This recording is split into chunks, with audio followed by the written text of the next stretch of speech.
Hey guys, I'm Alistair from Trail and Kale, and today I'm reviewing the HOKA Mach X. So if you're not familiar with the Mach series, it is a running shoe that's basically designed to help you run tempo runs faster and basically just increase your mileage whilst being able to run fast as well. So it's a firm running shoe historically, with the last Mach running shoe, which was the Mach 5. This is the first in the X series, and basically what that means is they have put a plate in the bottom. It's not a carbon plate, it's Pebax, which is a different material. It's a plastic material which is extremely efficient, and even more so efficient when you have it in foam form, which HOKA is calling Peaba Foam. That's in the midsole here. And there have been studies out there to suggest that you can actually get around 10% more running economy or more efficiency when running long distances because of how the foam rebounds, the durability of it, and basically the propulsion that you get from it. And then you combine it with the plate running through the middle of the midsole on this ProFlyX midsole, then you get a hell of a shoe, which really does increase your running economy. So some of the key stats on this shoe then, it is $180. It weighs 9 ounces, which by the way is heavier than the Mach 5. So people who really like that minimal feel and a lightweight running shoe may actually prefer the Mach 5 to the Mach X. It's also got a lower stack height, as you can see. And it just feels more like a minimal shoe, this one. So I think a lot of people are still going to really like the Mach 5 and may not prefer the Mach X. But there are tons of benefits to the Mach X, which I'm going to go over in just a bit. There is a 5mm drop from heel to toe. It's a neutral running shoe and it's very much medium width, I'd say. But there is plenty of volume in the shoe if you do have a slightly wider feet or larger feet. And finally, it's a responsive shoe. So from HOKA, responsive doesn't mean there's no cushioning, because that's one of the wonderful things about this HOKA Mach X, is there is a really nice balance between cushioning and responsiveness, and that's down to the Pebax foam and the plate that runs through the middle of the midsole. If you're enjoying this video, please give it a like and consider subscribing to our channel for more videos just like this. And if you haven't visited trailandkale.com before, definitely head over there after this video. Check out all the reviews and the buyer's guides and running advice that we have on there. It really is your go-to source for anything about running. Very quickly then, what is the sizing like? Well, it is true to size in my experience. So if you're familiar with running in HOKA shoes, then you'll probably know they are pretty consistent with their sizing, which is great. The Mach X is no exception. It is true to size, and true to size to the Mach 5 that came before it too. So go with your usual size and you should be happy with that. I'm going to really quickly go over some of the key features of the shoe that I really like. As a reminder, this is very much complementary to my in-depth review on trailandkale.com. On there you got more photos of me wearing these shoes, running in the shoes, and also some of my insights as I run even more distance in these shoes. I kind of add my experience and my thoughts on the shoes as time goes by. And this, by the way, is a shoe I am keeping. I'm using for my tempo runs right now. It isn't fully replacing the Mach 5 because I still have a place for this shoe in my tempo and fast-paced runs, but I'm certainly keeping both these shoes, and I'll go over that in a little bit about why I'm doing that. But yeah, definitely go check out the review on trailandkale.com for more insights. First feature that I really like then, and it's the one that really makes this Mach X a really special running shoe, and that is the ProFlyX midsole. This thing here. So you would have heard of ProFlyX in previous HOKA running shoes. Generally HOKA running shoes with a carbon fiber plate that runs through the midsole. That's what the X tends to stand for in HOKA running shoes. But this one is unusual because it's using Pebax.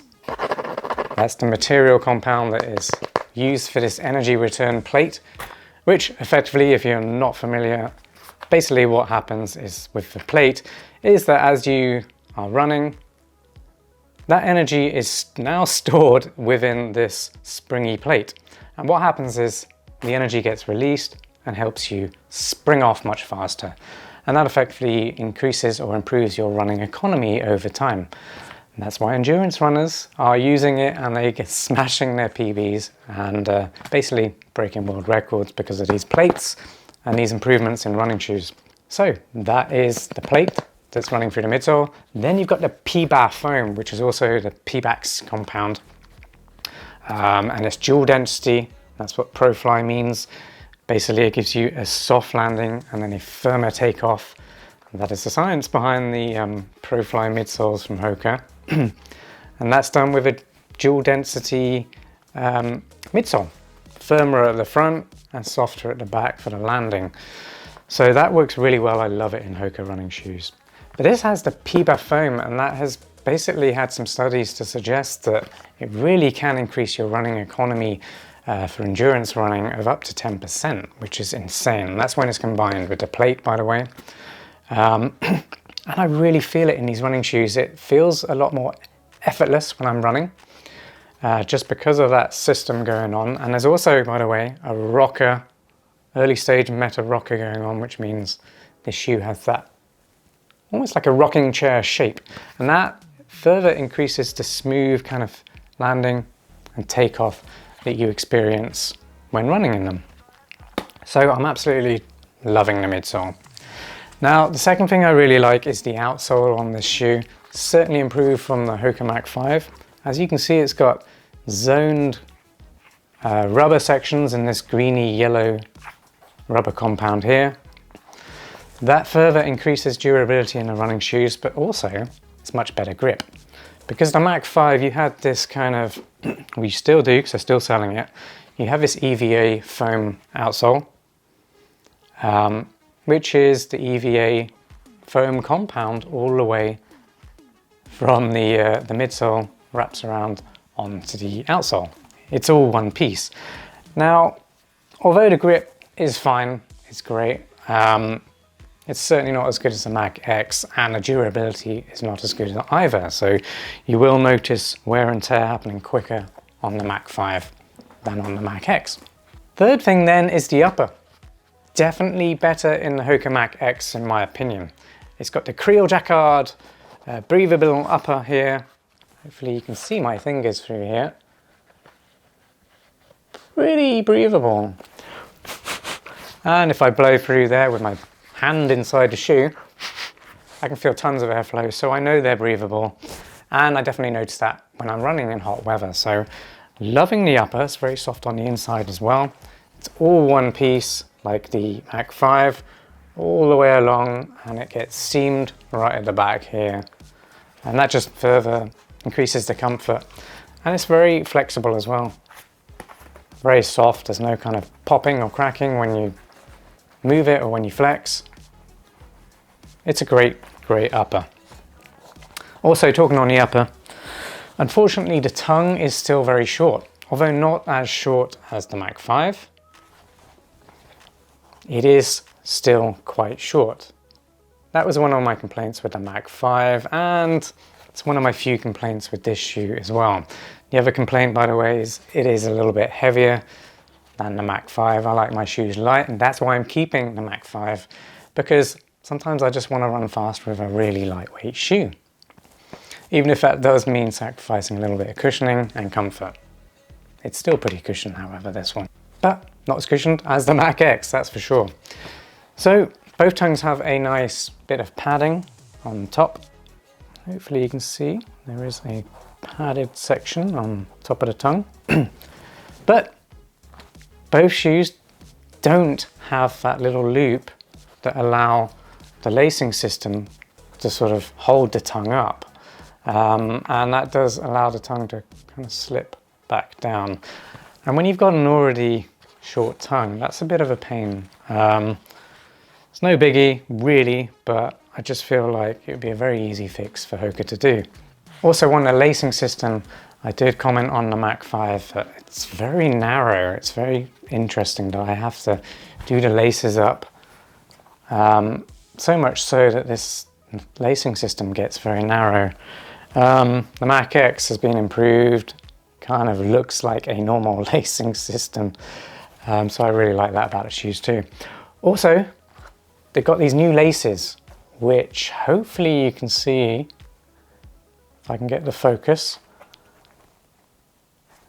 They have this kind of texture to them. Listen to this.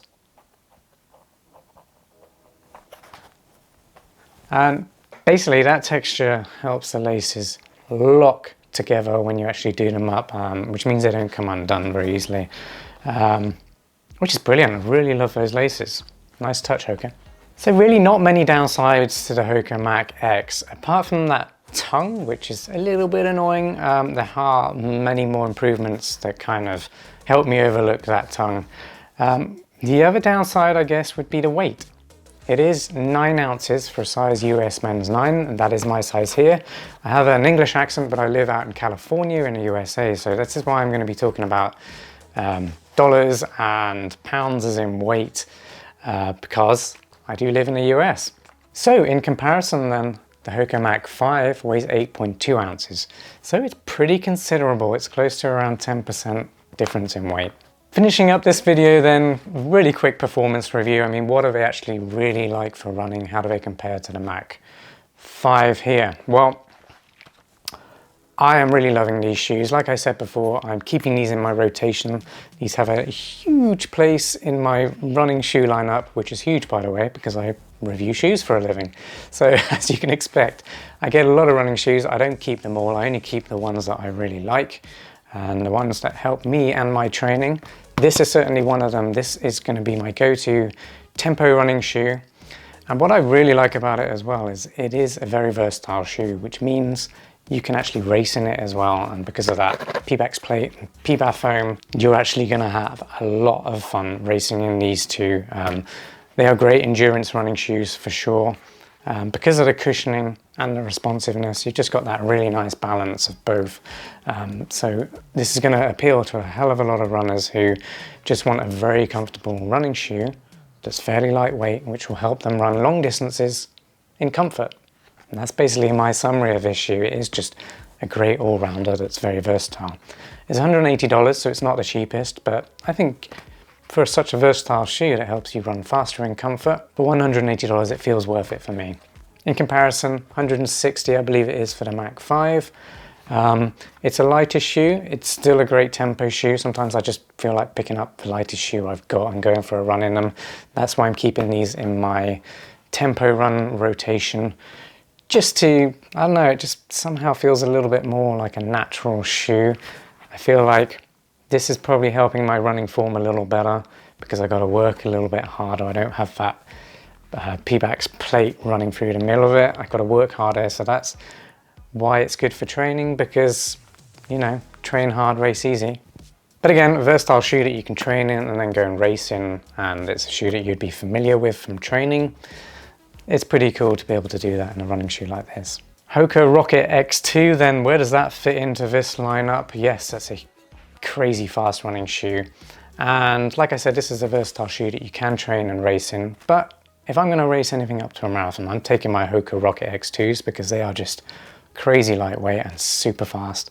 I just love how they feel when I'm running fast in them. So yes, if you want one running shoe for fast tempo training and racing, then HOKA Mach X is for you. If you're happy to buy multiple expensive running shoes and you want the fastest shoe possible for racing, then the HOKA Rocket X2 has definitely got a place for you in your rotation as well. So if you want to read or watch my review of the HOKA Rocket X2 or the Mach 5, I'll put links down in the description and up here at some point too. Well, thanks for watching. Once again, if you did enjoy the video, please hit the like button, subscribe to our channel for more running shoe reviews just like this, and I'll see you next time.